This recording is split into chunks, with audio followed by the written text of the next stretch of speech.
Topic है communication. अच्छा, communication part में जो जो इम्पोर्टेंट है वो मैंने इस पीडीएफ में दे दिया है, ठीक है। तो मैं मोटे मोटे तौर से मतलब समझा देता हूँ कि टॉपिक्स क्या क्या है और तुम्हें क्या क्या पढ़ना है, ठीक है।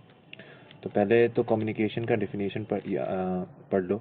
Communication is processing and faithful transfer of the information और signal from one place to another, ठीक है। मतलब एक एंड से दूसरे एंड जो कम्युनिकेशन, मतलब जैसे हम लोग एक एंड से दूसरे एंड जिस तरीके से कम्युनिकेट करते हैं उसी प्रोसेस को ही कम्युनिकेशन कहते हैं, मतलब इन्फॉर्मेशन ट्रांसफ़र को ही कम्युनिकेशन कहते हैं, ठीक है।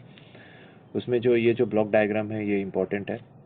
मतलब एक सोर्स होता है, source of information and transducer, ठीक है, जहाँ से हम इंफॉर्मेशन को सेंड करते हैं, और ट्रांसड्यूसर से हम उसको डिस्टेंट यूज़र तक सेंड करते हैं, ठीक है।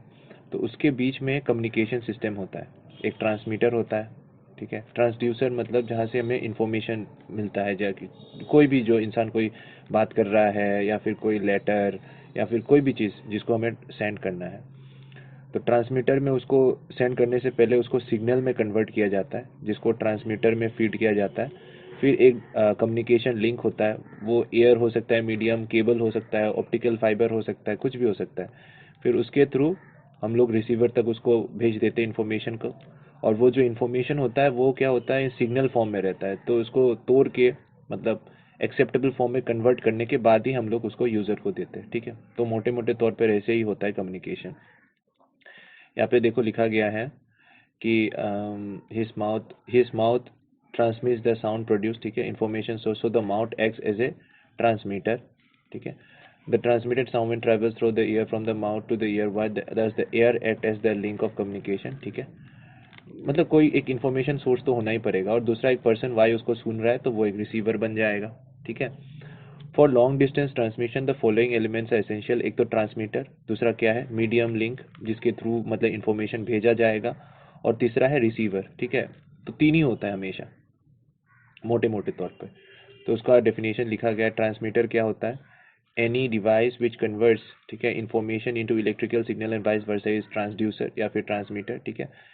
Corresponding to the process modulated amplified and fed to the link, ठीक है। मतलब ये प्रोसेस्ड मतलब मतलब उसमें अगर कोई नॉइज है उसको हटा देते हैं, मॉड्यूलेट करते हैं, ठीक है, एम्पलीफाइड करते हैं, ठीक है। मॉड्यूलेशन जो पार्ट है वो मेनली तुम्हारा ट्रांसमिशन पार्ट में यूज़ किया जाता है, क्योंकि जो तुम बात कर रहे हो उसको तुम डायरेक्टली भेज नहीं सकते। अगर लॉन्ग ट्रांसमिशन अगर हुआ तो उसको मॉड्यूलेट करना होगा। मॉड्यूलेट मतलब उसको भेजने लायक बनाना हो, जैसे पैकिंग वैकिंग करते हैं ना, किसी चीज़ को अगर दूर भेजना है तो बबल रैप करते हैं, वैसे ही, ताकि जो इन्फॉर्मेशन जो है वो लॉन्ग डिस्टेंस तक जा पाए, ठीक है, बीच में वो डिस्टॉर्ट होके या फिर कमज़ोर होके ख़त्म ना हो जाए। फिर आता है कम्युनिकेशन चैनल, उसमें क्या क्या आता है, ट्रांसमिशन वायर्स आता है, केबल्स आता है, ऑप्टिकल फाइबर्स और एयर, ठीक है। रिसीवर के एंड में क्या होता है, the receiver extracts the original message और information and sends it to the user, और द रिसीवर वही टू द यूज़र और डेस्टिनेशन। तो रिसीवर वो सिग्नल को रिसीव करता है, फिर उसको रेस्पेक्टिव यूज़र को भेज देता है, ठीक है। ये सब डेफिनेशन पढ़ लो, मैं बताने मतलब पढ़ नहीं रहा हूँ, पढ़ लेना। ये इन्फॉर्मेशन मैं पीडीएफ दे दूंगा। Information, signal, encoding. इन्फॉर्मेशन मतलब जो तुम्हें भेजना है, सिग्नल मतलब इन्फॉर्मेशन को कन्वर्ट जब कर लेते हैं, ठीक है, किसी भी इलेक्ट्रोमैग्नेटिक फॉर्म में, ठीक है, कुछ भी डॉट फॉर्म हो सकता है, साउंड फॉर्म हो सकता है, कुछ भी एक सिग्नल जिसको भेजने लायक बनाया जाता है, मतलब इन्फॉर्मेशन को जब जिस जब भेजने लायक बनाया जाता है ना उसको, तो जिस फॉर्म में होता है वही सिग्नल होता है। वो इलेक्ट्रिकल हो सकता है, ठीक है, या फिर साइन सिग्नल हो सकता है। मतलब कम्युनिकेशन पार्ट में तो वो इलेक्ट्रोमैग्नेटिक ही होता है, ठीक है, लेकिन कुछ भी हो सकता है सिग्नल। जैसे लाइट को अगर जैसे होता है ना, अगर तुम कहीं कहीं पे मतलब एक घर से दूसरे घर अगर कम्युनिकेट भी करना है तो फ्लैश लाइट को तुम ऐसे करके ब्लिंक करवा सकते हो, वो भी एक तरह का सिग्नल है, ठीक है। एनकोडिंग होता है उसको जब तुम कन्वर्ट कर देते हो, ठीक है, electromagnetic, the process of converting in information into electromagnetic, ठीक है। ट्रांसड्यूसर तो बता दिया क्या था, मतलब जो इन्फॉर्मेशन सेंड करता है, ठीक है। दूसरा क्या है, मॉड्यूलेशन। तो मॉड्यूलेशन में बहुत तरह के आते हैं, वो एक एक करके पढ़ेंगे हम लोग। एम्पलीट्यूड मॉड्यूलेशन, फ्रीक्वेंसी, ठीक है, मॉड्यूलेशन और फेज मॉड्यूलेशन। मॉड्यूलेशन क्या प्रोसेस है, the process of placing a low frequency signal over the high frequency signal, ठीक है, मतलब सुपर इम्पोजिशन ही है, ठीक है। ऐसा क्यों किया जाता है, ताकि लॉन्ग डिस्टेंस ट्रांसमिशन पॉसिबल हो, ठीक है। यहाँ पे लिखा गया है, पढ़ लेना। मॉड्यूलेशन पढ़ना, ठीक है। फिर क्या है, डिटेक्शन एंड डीमॉड्यूलेशन। अब जब कोई किसी चीज़ को तुम मॉड्यूलेट कर देते हो तो रिसीवर एंड में क्या होगा कि वो जो सिग्नल जो होगा वो पैक्ड फॉर्म में हो, तो उसको अनबॉक्स करना, यानी फिर से उसको उसके बबल रैप को हटाना, फिर जिससे तुमने पैकिंग करके भेजते हो ना, वो सारा पैकिंग हटाना, उसी को डिमोजुलेशन कहते हैं। एम्पलीफिकेशन होता है जब सिग्नल वीक हो जाता है उसको स्ट्रॉन्ग करने के लिए, ठीक है। उसको सपोज एक सिग्नल ऐसा है, ये वीक सिग्नल है, तो एम्पलीफिकेशन मतलब उसके एम्पलीट्यूड को इंक्रीज कर देना, लेकिन सिग्नल का शेप जैसा है वैसा ही रहेगा, सिग्नल को तुम चेंज नहीं करोगे।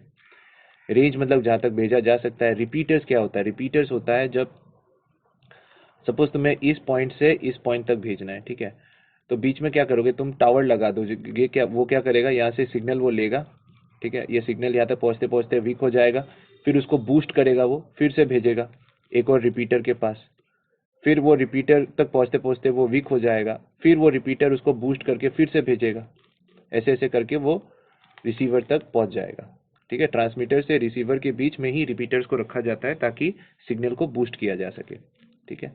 नेक्स्ट जो है ये फॉर्मूला याद रख लो, ठीक है। बैंडविड्थ होता है फ्रीक्वेंसी में, ये mu frequency, mu max minus mu मिन, जैसे ये यहाँ से यहाँ तक इसका बैंडविड्थ है, ठीक है। तो AM FM और TV इन सब के बैंडविड्थ जो है जो थोड़ा याद रख लो, ठीक है। सबसे ज़्यादा तुम्हारा एम्पलीट्यूड मॉड्यूलेटेड ब्रॉडकास्ट में होता है, ठीक है। टीवी का देखो नीचे, टीवी का थोड़ा कम है, 54 से 72 मेगाहर्ट्ज में, ठीक है। बाकी सबका भी थोड़ा थोड़ा देख लेना, थोड़ा याद रख लेना, ठीक है। सैटेलाइट फ़ोन सिग्नल्स का गीगाहर्ट्ज में होता है, उससे थोड़ा ज़्यादा होता है सेलुलर मोबाइल फ़ोन्स का, ठीक है। टीवी का उससे थोड़ा ज़्यादा होता है। अच्छा, नेक्स्ट क्या है? नेक्स्ट है तुम्हारा ये जो बैंडविड्थ क्या है, कोएक्सियल केबल्स वो सब है। The medium in between the transmit to transmit the info in the form of signal from one place to another is called transmission medium, ठीक है। तो ये ट्रांसमिशन मीडियम का डेफिनेशन है। Some commonly use transmission mediums are coaxial cables, ठीक है, optical fibres, free space etcetera. तो ये सब ऑप्टिकल फाइबर्स, इन सब के बारे में पढ़ लो। और ये जो है ना बैंडविड्थ, कौन से बैंडविड्थ में ये काम करता है, फ्रीक्वेंसी, रेंज, ठीक है। तो ये रेंजेस याद रख लो। सबसे ज़्यादा तुम्हारा क्या है, ऑप्टिकल फाइबर का है, ये सबसे फास्ट कम्युनिकेशन के लिए यूज़ किया जाता है। फिर तुम्हारा कोएक्सियल केबल्स, ठीक है, और उसके बाद फ्री स्पेस। फ्री स्पेस में किलोहर्ट्ज से लेके गीगाहर्ट्ज तक है, ऐसे याद रख लेना। फिर क्या है, write down the modes of propagation, कैसे कैसे तरीके से इलेक्ट्रोमैग्नेटिक वेव्स का प्रोपागेशन हो सकता है। एक तो ग्राउंड वेव प्रोपागेशन है, मतलब ग्राउंड के, मतलब ये जो अर्थ सरफेस है तो सरफेस से ही वेव को भेज दो, ये एक तरह का प्रोपागेशन हो गया। फिर एक हुआ स्काई वेव प्रोपागेशन, फिर स्पेस वेव प्रोपागेशन, ठीक है। ये तीन तरीके के प्रोपागेशन है। इन सब के बारे में तुम थोड़ा थोड़ा पढ़ सकते हो जो, लेकिन मेन जो चीज़ है वो है ये जो आयनोस्फीयर के ऊपर क्वेश्चन आता है, ठीक है। The region of the earth's atmosphere in which the gases are ionized, ठीक है, इसलिए इसको आयनोस्फीयर कहा जाता है। By intense radiation coming from the sun is known as ionosphere. तो आयनोस्फीयर तुम देख सकते हो कहाँ पे है। आयनोस्फीयर का जो पार्ट है देखो, यहाँ से लेके पार्ट ऑफ आयनोस्फीयर यहाँ से लेके यहाँ तक है, यानी ये बीच वाला जो पार्ट है, ठीक है। तो आयनोस्फीयर तुम्हारा कहाँ से शुरू होता है, ये याद रख लो, 30 किलोमीटर से शुरू होता है, ठीक है, और 500 किलोमीटर तक एक्सटेंडेड है, मोटे मोटे तौर पे याद रख लो, ठीक है। फिर इसी के बारे में तुम्हें पढ़ना है अभी। तो आयनोस्फीयर में, ionosphere is partly composed of charge particles, तो इनमें चार्ज पार्टिकल्स रहता है, ये याद रख लो, ठीक है। It extends from 10 to 500 kilometres, ठीक है, about 300 kilometre from the surface of the earth. This layer is not Kennelly Heaviside layer करके, ठीक है, Kennelly Heaviside layer. Above this layer this concentration of electron decreases considerably up to the height of this layer is known as Appleton layer, ठीक है। मतलब यहाँ पे ये जो पार्ट है ना, यहाँ से यहाँ तक ये वाला पार्ट, ये याद रख लो, ठीक है। रेडियो वेव कम्युनिकेशन में आयनोस्फीयर का बहुत ही इंपॉर्टेंट रोल है। During night in the absence of ionizing radiation from the sun the height of ionosphere increases, ठीक है। रात में क्या होता है, the absence of ionizing radiation the height of ionosphere increases, hence radio set can pick up very distant stations during night which otherwise cannot be picked up during daytime. It also benefits us, ठीक है। ये वाला part याद रख लेना। मतलब ionosphere में क्या होता है कि रात के केस में वो एक्सटेंड ज़्यादा कर लेता है, ठीक है, आयनाइज, क्योंकि रात में तो क्या होता है, सन नहीं रहता है, जिसके वजह से आयनाइजेशन नहीं होता है, height of the ionosphere increase हो जाता है, जिसके वजह से रेडियो वेव्स मतलब कर्वेचर इंक्रीज होता है एक्चुअली, ठीक है ना। ज़्यादा कर्वेचर मिलने की वजह से बहुत डिस्टेंस तक रेडियो वेव्स मतलब हम लोग डिटेक्ट कर सकते हैं, तो ये याद रख लो। अच्छा, एक और बात बताता हूँ कि आयनोस्फीयर में, आयनोस्फीयर के कुछ लेयर्स है, ठीक है। ये जो डी F और F2, F1 और F2, ठीक है। रात के वक्त क्या होता है, यहाँ पे जो लिखा गया है, यहाँ ये वाला जो पार्ट है ये थोड़ा पढ़ लेना, ठीक है। यहाँ पे सब क्लियरली लिखा गया है, मैं बता देता हूँ क्या बोला गया है कि रात के वक्त F1 और F2 जो है ना, ये एक दोनों जो दो डिफरेंट लेयर्स है, ये जो दो लेयर्स है ये मिल जाते हैं, ठीक है। D गायब हो जाता है और D वाला लेयर जो होता है ना, ये मतलब लो फ्रिक्वेंसी वेव्स को रिफ्लेक्ट करता है। लेकिन डी वाला सुबह के समय तो ये प्रेजेंट रहता है, जिसके वजह से हाई फ्रीक्वेंसी वेव जो कि एफ लेयर से रिफ्लेक्ट होते हैं वो ज़्यादा नहीं, मतलब कैच सिग्नल नहीं मिल पाता है, ठीक है, क्योंकि प्रेजेंस ऑफ डी लेयर जो है वो प्रेजेंट रहता है, ठीक है। लेकिन रात के वक्त क्या होता है कि डी लेयर जो है वो एब्सेंट हो जाता है, जिसके वजह से रात के वक्त हाई फ्रीक्वेंसी, यहाँ पे लिखा गया कहीं पे, हाँ, that is why the reception of high frequency waves is far better at night than during the day, ठीक है। तो बस ये पढ़ लेना। Radio wave propagates along the surface, ground waves, अच्छा ये उसका डेफिनेशन है, ठीक है, ग्राउंड वेव प्रोपागेशन का, ये भी देख लेना। नेक्स्ट क्या है, स्काई वेव। तो sky wave, what are sky waves? Discuss sky wave propagation. The radio waves which are reflected back to the earth by ionosphere are known as sky waves and the mode in which the sky waves travel is known as the sky wave propagation, ठीक है। मतलब ionosphere से जो reflection होता है, यहाँ से तुम कुछ ज़्यादा पढ़ने की ज़रूरत नहीं है। स्किप डिस्टेंस ये जान सकते हो, the distance of the earth surface, ठीक है। तो यहाँ पे बोला गया है स्किप डिस्टेंस मतलब क्या है, the distance on the earth surface between the transmitter in the position of the and the position on the earth surface where the signal reflected by नायरा falls is known as the skip distance. मतलब वही distance है, ठीक है। Earth surface के ऊपर transmitter से receiver तक का जो डिस्टेंस होता है वही तुम्हारा स्किप डिस्टेंस है। Skip zone क्या है, the region over which no signal is received either from the ground wave propagation और sky wave propagation is known as skip zone, ठीक है। मतलब ग्राउंड वेव, देखो अगर तुम ग्राउंड वेव से भी भेजना चाहते हो तो वो रिसीवर तक जा नहीं पाएगा, ठीक है। तो वो जो स्किप जोन है, मतलब यहाँ से लेके यहाँ तक जहाँ पे तुम्हारा कम्युनिकेशन पॉसिबल नहीं होता है, वही तुम्हारा स्किप जोन है, ठीक है। और क्या है, अच्छा okay, high frequency discuss space wave propagation. High frequency waves above 40 megahertz called space waves can be transmitted from transmitting end into the receiver. अच्छा ठीक है, ये डेफिनेशन है, पढ़ लो, ठीक है।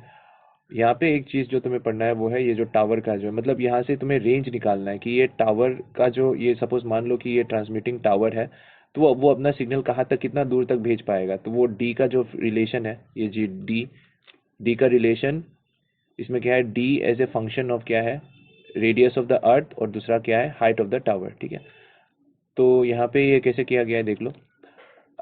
ये वाला जो ट्राइंगल है ये 90 डिग्री है, ठीक है। उसके बाद बस पाइथागोरस यूज़ किया है, ये इसका हाइपोटेन्यूस हो गया, तो हाइपोटेन्यूस है h प्लस आर हो जाएगा हाइपोटेन्यूस, ठीक है।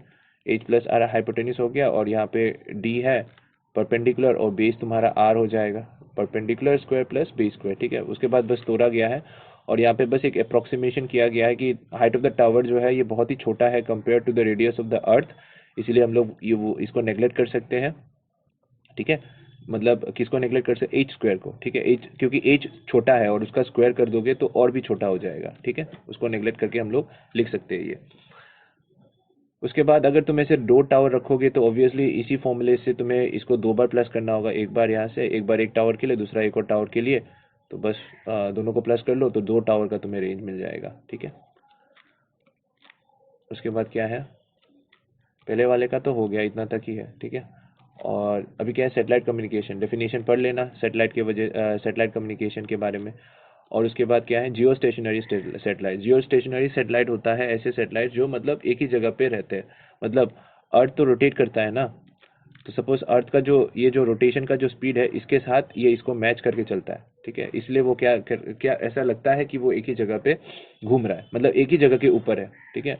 A satellite can be geostationary if it moves around the Earth in an orbit such that its direction of motion is same as that of the Earth conditions. And number two, the time taken by the satellite to complete one orbit is equal to the time period of the rotation of the Earth, जो कि 24 hours होता है, ठीक है। इनको जियो synchronous, जहाँ पे इनको रखा जाता है इनको बोला जाता है जियो सिंक्रोनस ऑर्बिट, और ऐसे सैटेलाइट्स को कहा जाता है जियो सिंक्रोनस सैटेलाइट, ठीक है। अच्छा और कुछ है क्या इसके बारे में, हाँ, इसके कुछ एडवांटेजेस है देख लो, ठीक है। और डिसएडवांटेज देख लो, the information transmitted on through satellite can be heard और caught by everybody, so special means are required, the cost of placing जो इज़ वेरी हाई, ठीक है। एक तो कॉस्ट ही होता है मेन जो डिसएडवांटेज होता है। Communication is independent of the distance, ये तो ठीक है। Transmit can be check weather satellite, अच्छा ठीक है, तो ये पढ़ लेना, बस याद रख लो ये। दूसरा क्या है, नीड ऑफ मॉड्यूलेशन। हाँ, तो मॉड्यूलेशन क्यों ज़रूरी है? पहले तो अगर तुम मॉड्यूलेट नहीं करोगे तो एंटीना का जो लेंथ है वो बहुत ज़्यादा लंबा चाहिए, क्योंकि सपोज तुम्हें एक सिग्नल रिसीव करना है, ठीक है, सपोज सिग्नल तुम्हारा है सपोज 15 किलो हर्ट्ज, ठीक है, तो height of the antenna, minimum height of the antenna जो चाहिए वो है λ/4, ठीक है। तो ये फ्रीक्वेंसी दिया हुआ है, ये वाला पार्ट फ्रीक्वेंसी है, म्यू दिया हुआ है, तो म्यू से तुम लैम्डा निकाल लो, लैम्डा इक्वल्स टू c/μ, ये फॉर्मूला यूज़ करके, तो यहाँ से तुम्हारा लैम्डा निकलता है 20 किलोमीटर। उस 20 किलोमीटर का लैम्डा को 4 से डिवाइड करोगे तो 5 किलोमीटर लंबा एक तुम्हें टावर चाहिए, जो कि पॉसिबल नहीं है। मॉड्यूलेशन करके हम लोग क्या करते हैं, मॉड्यूलेशन करके हम फ्रीक्वेंसी को इतना इंक्रीज कर देते हैं, मतलब बोला था ना एक कैरियर वेव उसके ऊपर डाला जाता है ताकि वो जो सिग्नल है वो एक हाई फ्रीक्वेंसी सिग्नल के ऊपर सुपर इम्पोज कर देते हैं, जिसके वजह से फ्रीक्वेंसी इंक्रीज होता है, जिसके वजह से तुम्हारा लैम्डा जो है वो डिक्रीज हो जाएगा इन्वर्सली प्रोपोर्शनल, और लैम्डा अगर डिक्रीज हो गया तो हाइट भी डिक्रीज हो जाएगा, ठीक है। दूसरा जो रीज़न है वो है effective power radiated by the antenna, ठीक है, ये एक और रीज़न है। पावर रेडिएटेड जो है 1/λ² है, अगर तुम्हारा लैम्डा ज़्यादा बड़ा हो जाएगा तो पावर जो रेडिएटेड जो है क्या कहते हैं वो बहुत कम हो जाएगा, ठीक है, तो हमें लैम्डा को डिक्रीज करना है, ठीक है।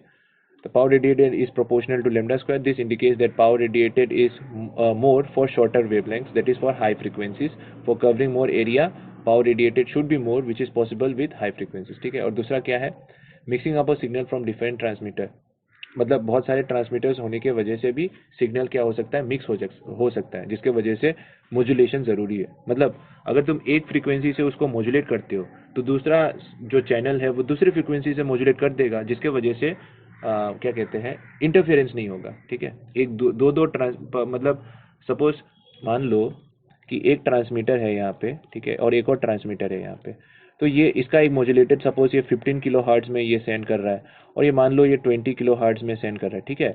तो जो रिसीवर होगा ना, जिसको 15 हर्ट्ज से रिसीव करना है, उसको पता होगा कि मुझे इसको डीमोडुलेट करते समय कौन से फ्रीक्वेंसी को हटाना है, ठीक है। सिमिलरली 20 हर्ट्ज वाले का जो रिसीवर होगा उसको पता होगा कि मुझे कौन सा फ्रीक्वेंसी हटाना होगा, ठीक है। कैरियर फ्रीक्वेंसी कितना होगा वो पर्टिकुलर रिसीवर को पता रहता है, जिसके वजह से कम्युनिकेशन में प्रॉब्लम नहीं होता है, ठीक है। तो मॉड्यूलेशन में क्या होता है, एक लो फ्रीक्वेंसी को एक हाई फ्रीक्वेंसी के ऊपर सुपर इम्पोज किया जाता है, ठीक है। 3 तरह की मॉड्यूलेशन है जो तुम्हें पढ़ना है। एक है तुम्हारा पहला तो है एम्पलीट्यूड मॉड्यूलेशन। एम्पलीट्यूड मॉड्यूलेशन में क्या होता है, ये तुम्हारा मॉड्यूलेटिंग वेव है, ठीक है, और ये तुम्हारा कैरियर वेव है, देखो हाई फ्रीक्वेंसी।